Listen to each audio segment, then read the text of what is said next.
people. We are driving to Arkansas. Look how foggy. Maambon dito. Parang may bagyo. It's an hour, 45 to an hour drive from Springfield. Oh, my husband said no. How far? Oh, hour and a half. Sorry. My bad. Hindi gano'n ka-traffic, pero look, ano siya. Random spots lang yung maambon or parang zero visibility. Tingnan nyo, guys. Peaceful. Para siyang country. Itutour ko lang kayo. I don't think I can vlog in my in-laws house. I don't think they like it. So, mga lang, view lang. Kumusta dyan sa Philippines? I saw in the news, baha ang Makati. Bagyo sa Luzon. So, I wish I can zoom that there. Pero, walang mga bahay, guys.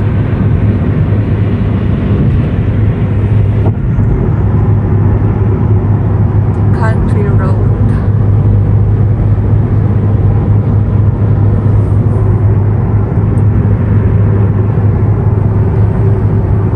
Saturday ngayon, it's August 24, 9:38 in the morning, and it's 10:38 in the Philippines. Gising pa kayo, guys? Anong ginagawa nyo ngayon? Mga friends, what are you doing?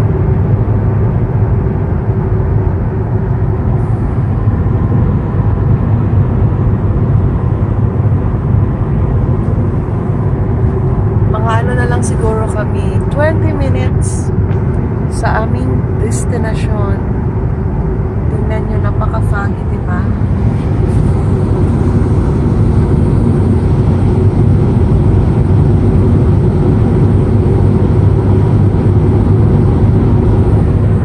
Parang kami lang dito. Lalo na paggabi dito, itong way na to, napaka-dark. Mga ilaw lang ng nasasakyan, pero safe naman.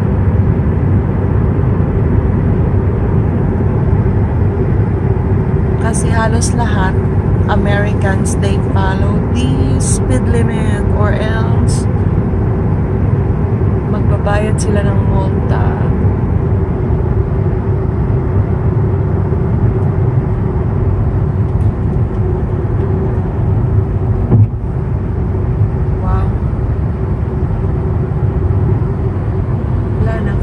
Foggy na.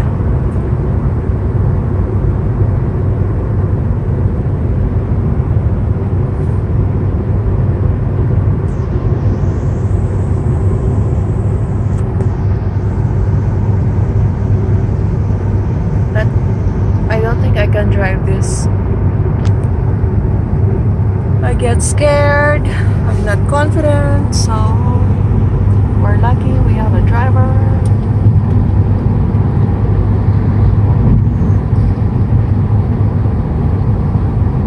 Dapat pa ganito talaga slow. Kasi grabe I remember I experienced as foggy as this before when we sa Negros, when we climbed field trip namin yun when we were in high school, when we climbed Mount Talinis, tawag noon Mount Talinis. Ganito ka foggy. Pero yun pabukid. Oh, shoot. That shooks. See how oh, asa na yung Walmart dito? Malapit na. We're gonna drop at Walmart to buy something, pero napaka ang signs may nakikita ba kayo dyan, guys? Nakikita nyo yan?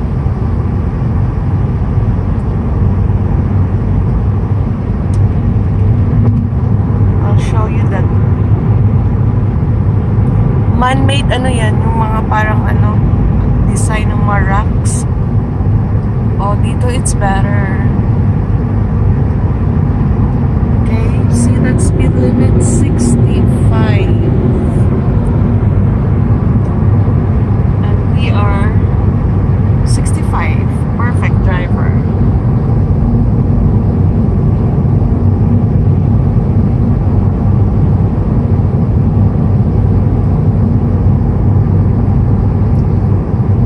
Good morning to all my 36 subscribers. Maayong buntag. Kumusta mong tanan? Og I'm gonna visit your houses also.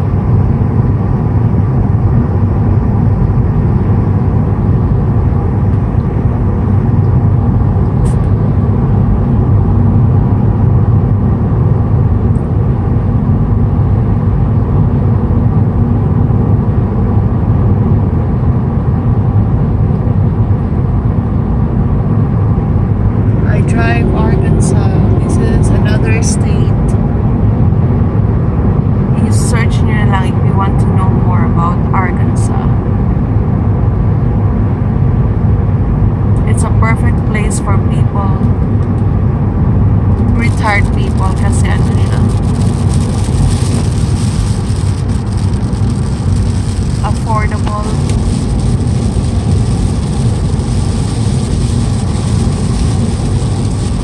Now it's raining.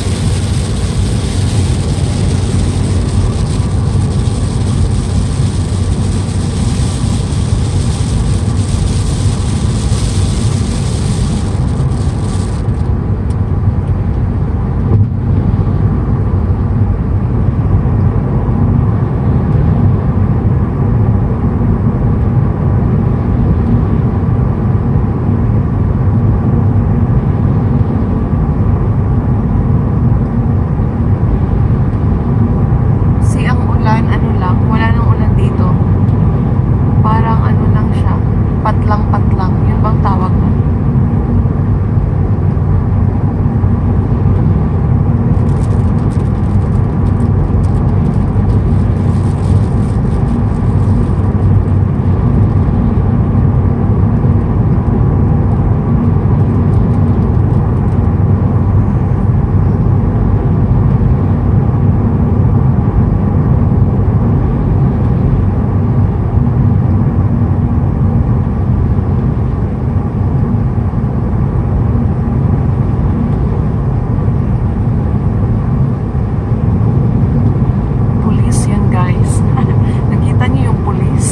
Nag-aabang ng mahuhuli, mga speeding usually. Ano yan sila? Talagang dito, batas is batas. The law is the law. Implement talaga ang law nila. Kaya dito, disiplinado ang mga drivers. Kasi kung hindi, bayad ka.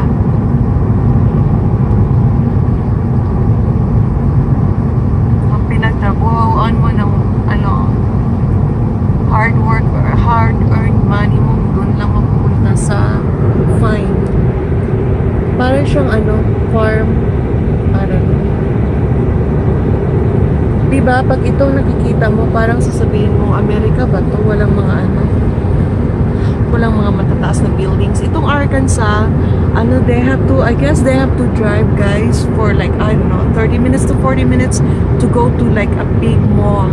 Wala silang mall, itong place na to. Walang, hindi katulad sa atin na kahit, small city, talagang may malaking mall, no? Dito wala. Itong lugar na to, magta-travel pa sila para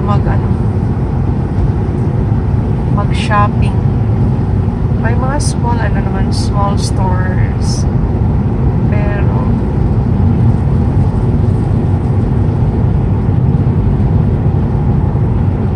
Pero ako sanay ako ng ganito na parang kasi sa amin din, probinsya.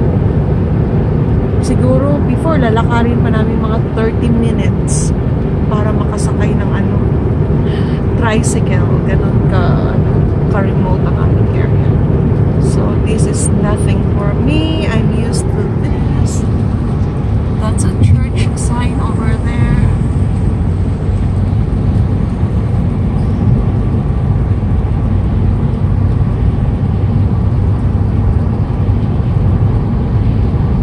Springdale. Okay, better ang weather dito. Ika-cut ko na to, guys. I'm gonna bring you later sa ano. Ito Horizon 8 miles. Yun ang sign nila. 8 miles na lang. So that's 8 minutes na lang. Darating na kami sa store.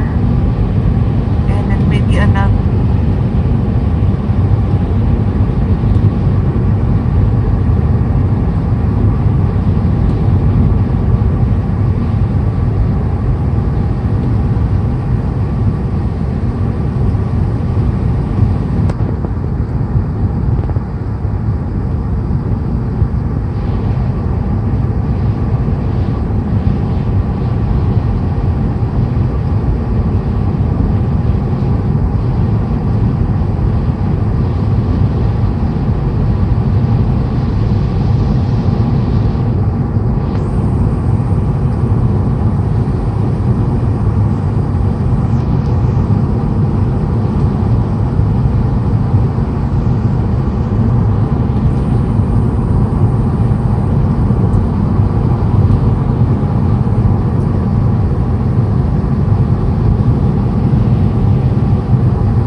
Side.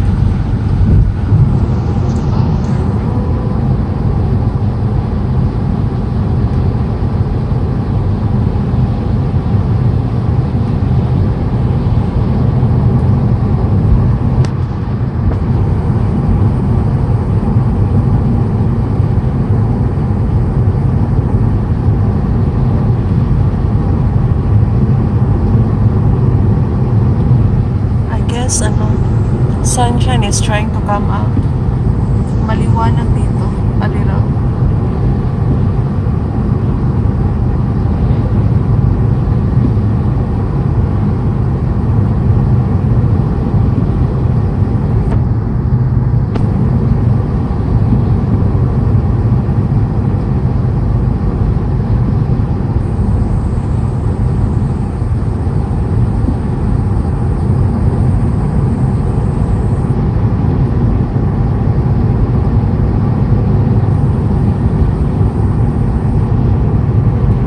Area nila, guys. Parang every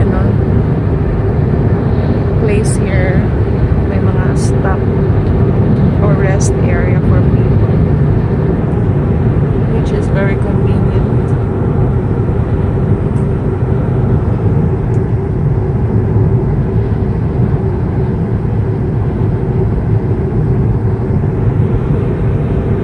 Diba, red soil.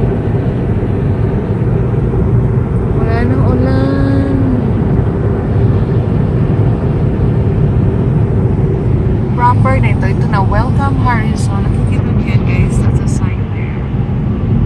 Ito na ang parang hindi na.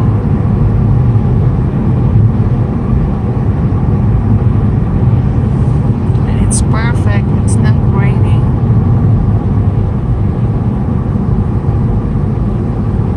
See that octopus there?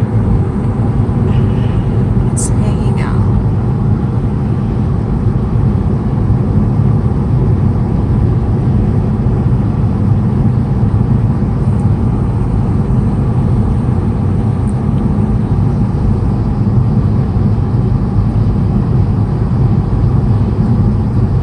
Okay.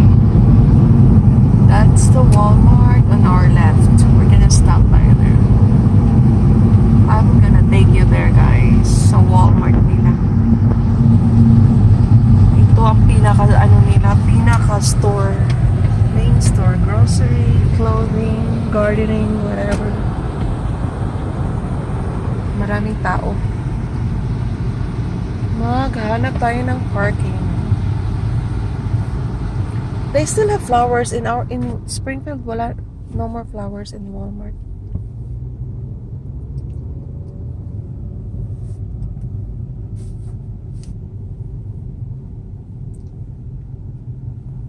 Ito na ang Walmart. We're gonna get some, I don't know, maybe bread. Oh, my driver is a good driver. He find a closer spot. If it's me driving, I'm gonna be parking all the way somewhere far.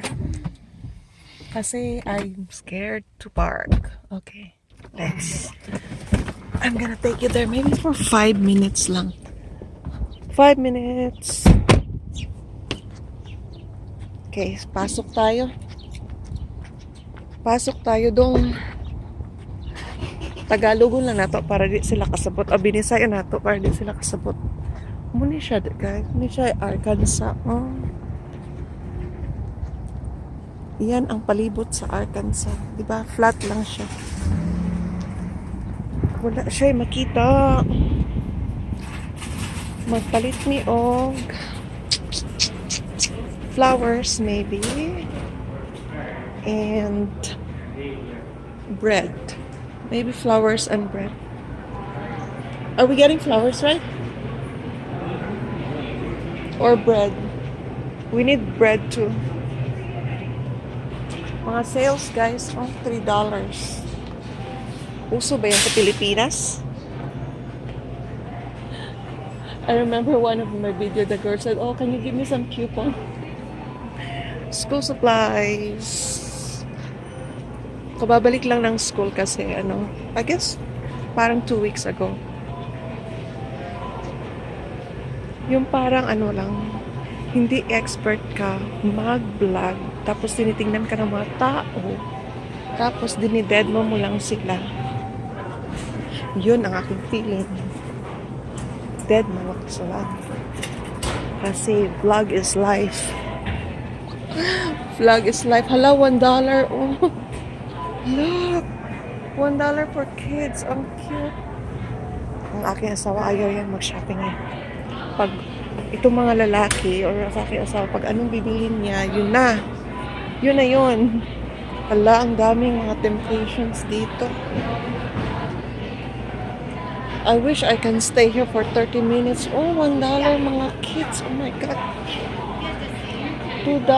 I know for my nephew. Pero it's gonna be bigger. Because it's gonna take 2 months for the box. Let's find flowers first. La 99 cents. That's cheap. This one because it's small. No? I'm gonna end this soon. It's already almost 20 minutes. Bili na tayo ng flowers. Flowers for parang malata ilang bulak eh. Gitanaw na ko dire. Gipananaw na ko sa mga tao dire. Anyway, maghanap-hanap. Basta yan ang Walmart, guys. And then maghanap-hanap lang kami ng bibilhin. Okay. Yan ang asawa. At dito lang kami